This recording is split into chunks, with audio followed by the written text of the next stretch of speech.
के प्रवक्ता होने के नाते कि आज कुछ समाचार पत्रों में कुछ खबर छपी कि एक गैस एजेंसी जिसका नाम सिद्धिविनायक गैस सर्विस है और जो स्टेडियम रोड पे स्थित है और उसका मालिक जो है वो मालिक भारतीय जनता पार्टी की महानगर इकाई का महामंत्री है। उसको कल घटतौली पकड़ी गई और घटतौली रंगों हाथ पकड़ी गई। मैं उसी संदर्भ पे आपको बताना चाहता हूँ कि आज जब भारतीय जनता पार्टी जब सरकार में आई थी तो वो गरीब जनता की नुमाइंदा करने के लिए आई थी, गरीब जनता की सेवा करने के लिए आई थी। आज वो उसी गरीब जनता को अपने महानगर के या जिले के पदाधिकारियों द्वारा लुटवा रही है। ये अगर संरक्षण प्रताप रूप किसने दिया ये सब जानते हैं। जब तक बड़ा नेता उनका, चाहे वो जिले का हो चाहे वो प्रदेश का हो, जब तक उनकी ऊपर अगर हाथ नहीं होगा ऐसा अपराध नहीं हो सकता था। इसीलिए कांग्रेस पार्टी ने एक कदम उठाया है कि कल हमारा 10 सदस्यीय दल शिष्टमंडल वरिष्ठ कप्तान के बाद वरिष्ठ पुलिस अधीक्षक के पास जाके रिपोर्ट लिखाने का काम करेगा और उन्हें गिरफ्तार करने की मांग करेगा। कि और मैं आपको एक चीज़ और बताना चाहता हूं कि ऐसी क्या बात है कि अभी जब कुछ दिन में कोरोना महामारी अभी भी चल रही है, कुछ दिन पहले जब ऑक्सीजन सिलेंडर की बारी आई थी तब भी भारतीय जनता पार्टी का नुमाइंदा था। और मैं आपको एक चीज़ और बताना चाहता हूं कि मेरे पास कागज़ है पंजाब एंड सिंध बैंक के, जिस पे कि ये महामंत्री जिनका नाम अधीर सक्सेना है, इनका 18/2/2020 में ये बैंक करप्ट हुए थे, लेकिन इनकी ये सब बैंक ने नोटिस निकाला था इनकी संपत्ति के लिए। तो मेरा ये मानना है कि ये भारतीय जनता पार्टी एक राजनीति के पीछे के दरवाजे से देश की गरीब जनता को लूट रही है। अगर ये बैंक का पैसा नहीं दे रहे हैं, ये बैंक का पैसा पब्लिक का पैसा है, किसी सरकार का पैसा नहीं है।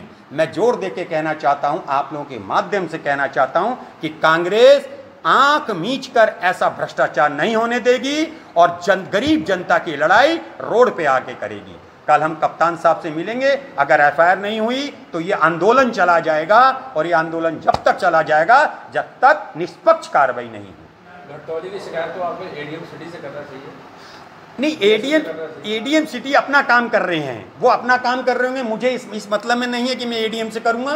कल मैं जब कप्तान से करूंगा, मेरा मुख्य रूप ये है कि पहले उन पर रिपोर्ट लिखी जाए। संरक्षण तो प्राप्त है ही ना, मैं किसी का नाम नहीं ले सकता, वो भी सरकार के नुमाइंदे हैं भाई, उन्हें कहीं से तो मिल रहा होगा। वो कंसर्न डिपार्टमेंट जो भी होता है उसके अफसरों की भी जिम्मेदारी है। एफआईआर नहीं होती तो क्या करेंगे? इसके लिए आंदोलन छेड़ा जाएगा, सड़क पे लड़ाई लड़ी जाएगी, गरीब जनता को ऐसे तिरस्कार पे रहने नहीं दिया जाएगा। और कांग्रेस पार्टी देश की जब से आज़ादी हुई देश की सेवा करती थी और किसी भी मामले में पीछे नहीं हटेगी। भी नहीं हो सकता और इस घिनौने कार्य को कांग्रेस पार्टी आंख मूंद कर नहीं देख सकती। इसलिए मैं ये कहना चाहता हूं, कप्तान साहब से भी मिलेगा और हम सिद्धिविनायक गैस मालिक के जो गैस बांट रहा है और जो गैस का मालिक है अधीर सक्सेना, उसकी गिरफ्तारी की मांग करेंगे, उस पर रिपोर्ट लिखाने की मांग करेंगे, क्योंकि सरकार भी उन्हीं की है। और मेरा अधीर सक्सेना ही नहीं कर रहा, निश्चित रूप से मैं कह सकता हूं कि उसको संरक्षण उसके आका लोग, बड़े नेता जो प्रदेश लेवल के, चाहे वो विधायक हों, चाहे उनके जिला अध्यक्ष हों, चाहे वो महानगर अध्यक्ष हों, उनका साथ जरूर है। क्योंकि एक अनुमान लगाइए कि मान लिया जाए कि एक दिन में 150 सिलेंडर भरे जाते हैं और उसमें 2 से 3, 3.5 किलो गैस हर सिलेंडर में कम है। इसका मतलब ये, और मान लिया जाए कि 30 भी रुक जाइए भैया, रुक जाइए विजुअल नहीं बना भैया। गुप्ता जी रोकिए 1 मिनट, क्योंकि यहाँ पे पत्रकार जो आए हैं वो यंगेस्ट पत्रकार हैं और ये उनकी गर्माहट है। आज आपको एक बात अवगत करा रहा हूँ, जो भारतीय जनता पार्टी के नाक के नीचे जो भ्रष्टाचार हो रहा है। आज आपने देखा होगा कि समाचार पत्रों में एक खबर छपी है कि सिद्धिविनायक गैस सर्विस नाम की गैस एजेंसी में जो सिलेंडर थी उसमें चोरी की जाती थी, घटतौली किया जाता था।